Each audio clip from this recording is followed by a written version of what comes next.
but let's see if YouTube starts. Yeah, okay, so YouTube stream is back up and running, and I would say that Discord is up and running as well. I think I seem to be there. Yep, looks like I am. Alright, I'll just confirm that. Are you able to see Discord? Yes, I can, Clint. Yeah. You let go to PCT occasionally, I could give you an update, but yeah, it's working fine. Alright, fair enough.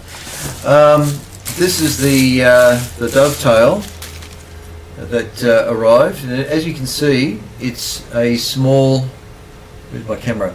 Small dovetail, and the problem is, the length is okay for for a CPC 800. So actually the length marries up with the holes in the scope where that's meant to bolt to, but the holes here are too narrow. This is a narrow dovetail, and the hole spacing here where the screws are on the telescope itself are on the outside here. It's about 45 millimeter from the center of the screw. This is too small. In fact, this whole dovetail fits between the two screws.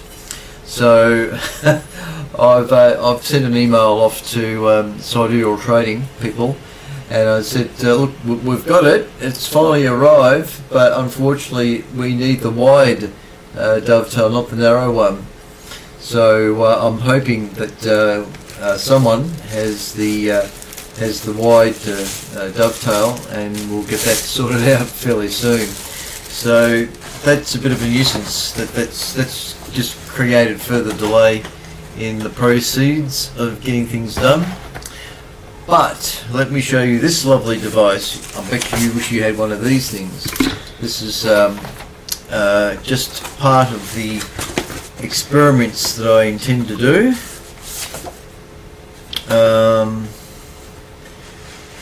Let me just get this out of its box. Oh.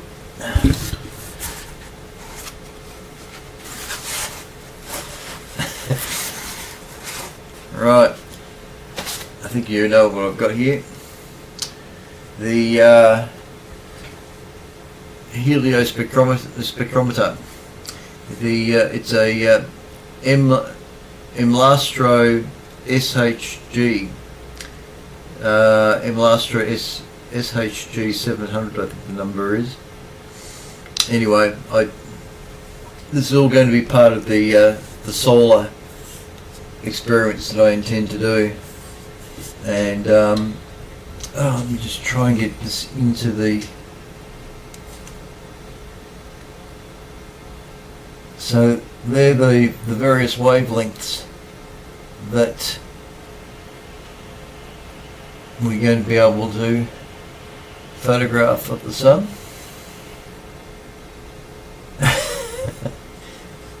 That's where the camera goes. I haven't got the camera yet, but that's where the camera goes, and this part goes onto the telescope. And you've got 3 micrometers there, and I hope to do some very interesting experiments with this contraption. I think once I saw it being talked about on YouTube, I thought I've got to have me one of these because it will show you the sun in different wavelengths, and I think it'll be really fascinating stuff. So when I can't observe the sky at night time because it's cloudy, during the day I can observe the sun. So anyway, that arrived from I think it was Pintel had it. I think no, Testar. I think it was from Testar up in Sydney. So all I still need is the camera, basically. So we're working on that, but it's just unfortunate that the the dovetail is not quite the right size, so that's just going to cause us a few issues trying to get the Celestron deforked and mounted on the NEQ6 Pro. We're getting there. Alright, so that's it in a nutshell. VK3SBX, VK3EKH. VK3EKH, VK3SPX. It's bad luck about the dovetail being the wrong size. I've actually got two on my telescope. There's one on the bottom to connect to the mount, and there's one on the top where I've got the guide scope mounted. And I know one's a Y one and one's a thin one. I can't remember which is which. But yeah, it can be pretty annoying. I don't know where I got them from, but I don't think they're fairly readily available. You shouldn't have to go through too many hoops to get the one you want. Anyway, I hope you get that sorted out. That spectrometer, that's a beautiful bit. That is really nice, and it's really good to be able to do some actual science, you know. It's great taking pretty pictures and what have you, but to do some real science, that's fantastic. You know, I did a bit with the exoplanets and what have you, and then imaging Proxima Centauri, which was a bit of a challenge too. And, you know, stuff like that. It makes it quite interesting. And what was the other thing I was going to say? Oh, crap. It's gone out of my head now. I thought it was important at the time.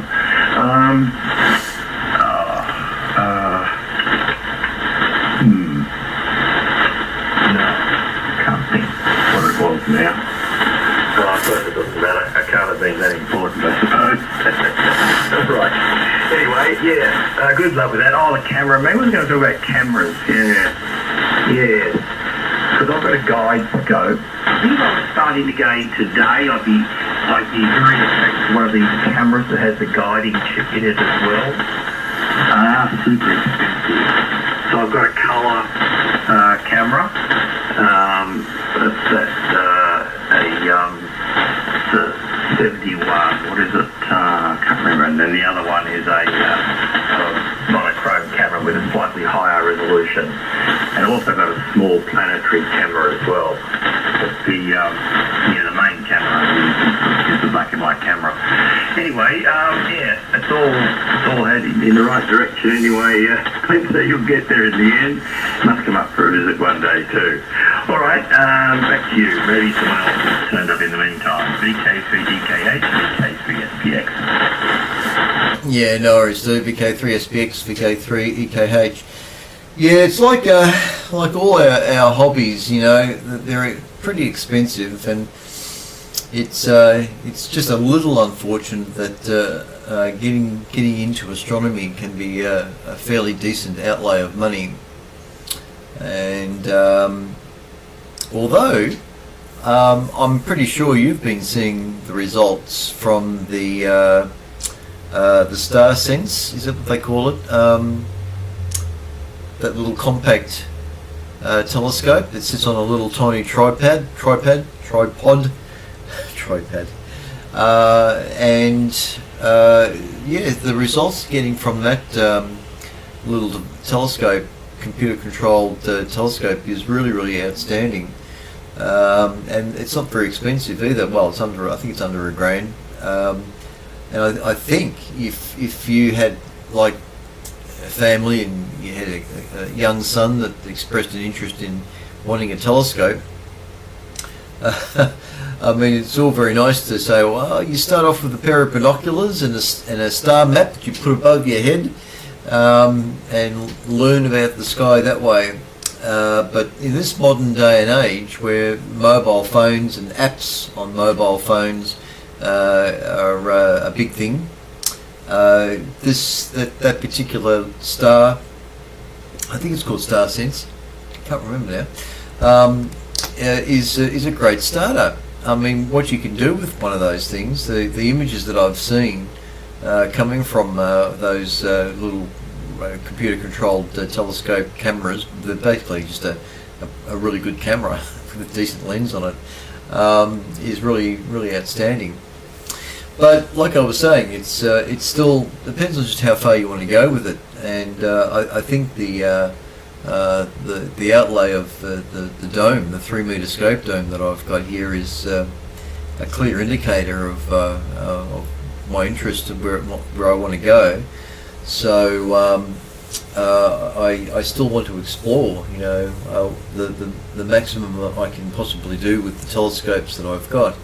And I haven't quite worked out at this stage whether I've actually got a correct telescope for this spectroscope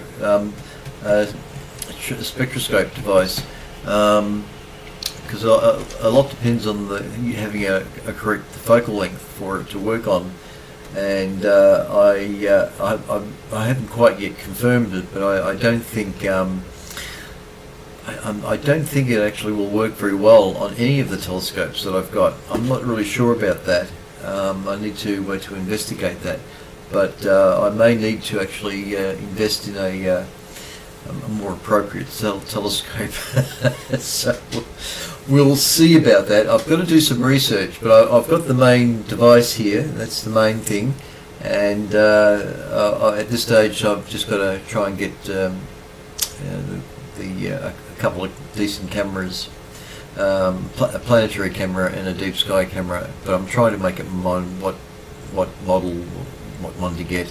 I still haven't quite come to grips with that, because they are expensive cameras, and I don't want to be making any mistakes. So I'm looking at the results that people are getting, and it's really good that a lot of the amateur astronomers out there doing astrophotography, when they put up one of their pictures on Facebook, whether it be the ASV homepage or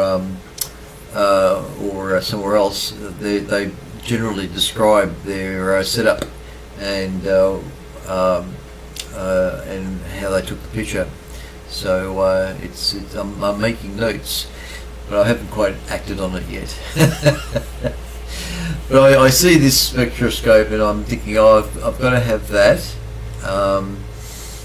because I've seen some amazing images of the sun, and I'm certainly keen to get some really close-up shots of prominences, and some of the detailed images of the surface. It's just mind-blowing what we're able to photograph. So really looking forward to being able to bring up do some same imagery.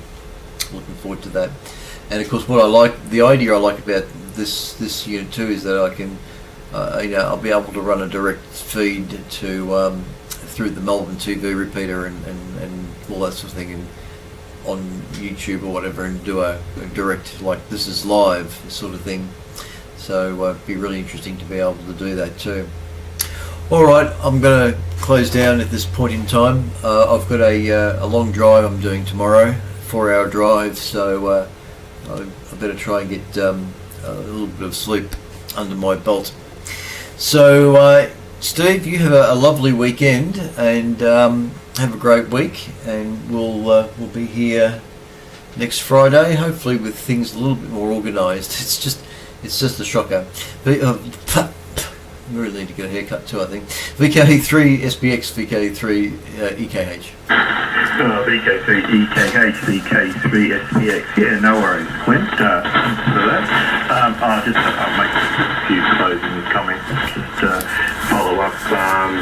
I actually I usually use a focal reducer on my Shortcaster range to reduce the focal length from that 2350 to about 1400 or so.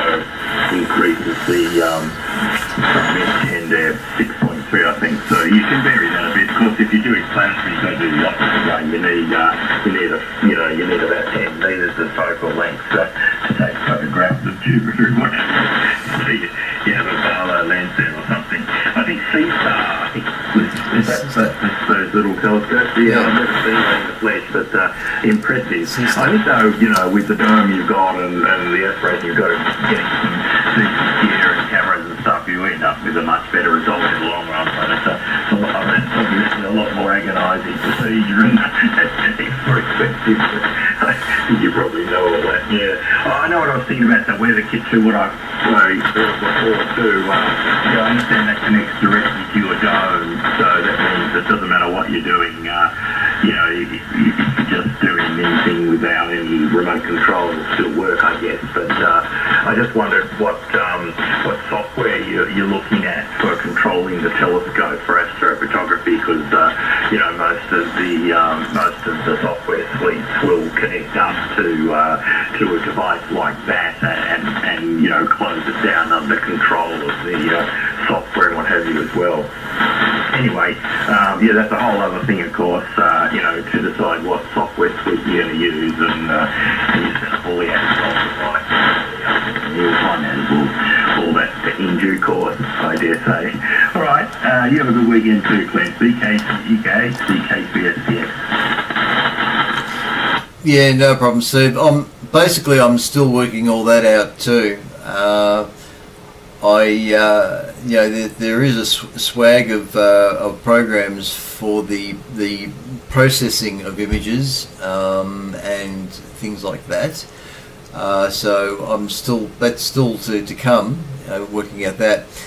But with the scope dome, there is already a program. I can't quite remember what it's called, but there's two control boxes inside the dome. One's for rotation and the other's for opening up the shutter. And they're using two little computers inside these boxes. Arduino, is that what they call them? Arduinos? I think that's the right name. And so there is a program that's meant to be to use controlling that, and I've seen it very briefly. I looked at it before even the dome was assembled. I was doing a bit of a study of it, but I haven't gone back to it because, I don't know why. I'm still trying to work this all out, but there is a particular program that's associated with the communications with the Arduino computers and controlling the dome. So I've actually connected one of the control boxes to the Ethernet connection, the Cat6 cable, but I haven't determined whether I can link to that up here, because the cable is upstairs, and that's as far as I've left it. I haven't seen if I can actually talk to the system in the dome yet. It's something I want to find out, because there's almost about 60 meters of Cat6 cable, shielded Cat6 cable underground, and I've been told it should be okay to be able to talk to it, because I won't know until I finally get around to actually doing that. So it's things that I will eventually get around to working on. I'm looking at my file at the moment, but I haven't got a clue where it is. This program, Scope Dome USB something. I don't know. Yeah, look, leave it with me. I'll get back to you on that one. The weekend is not long enough. 2 days is not long enough, and I'm going to spend most of tomorrow on this long drive I'm doing. I won't be back until probably early evening, the way things are looking. So we'll see. Alright, Steve, take care, mate. We'll catch up with you. And it's a bit of a nuisance about the dovetail. Anyway, we'll get it all sorted out. The guys at Decided Your Trading are pretty helpful, so we will be right. Anyway, cheers, mate. Take care for now. VK3EKH. Yeah, no worries. Look, maybe if we've got some time one day, I could show you exactly how my system all hooks up, because it's got those individual controls, and they all have the ASCOM protocol, and then you've got something like either Voyager, Viking, or Nina sequencer that runs the whole show. Yeah, and of course that's not even mentioning the post-processing software. That whole Yes. things inside, but there's a whole lot of other things there as well. Yeah, it's a whole big thing. We should have a big talk about it one day, Clint, if you like. Okay, have a good weekend. We'll get on that one now. BK to EK to SPX going to RT. Yeah, no, ASCOM. That's the program. ASCOM is what's being used to. It sounded like it, but I wasn't exactly sure until you said it. But yeah, it uses ASCOM to communicate to the dome. So how successful, I don't know yet. Well, it'll happen. All right, mate. No worries. Let's have a chat about it one day, Clint. I'll explain what I've got, and you can see what you think about that. All right. See you soon. Bye bye. Cheers to VK3 EKH Club.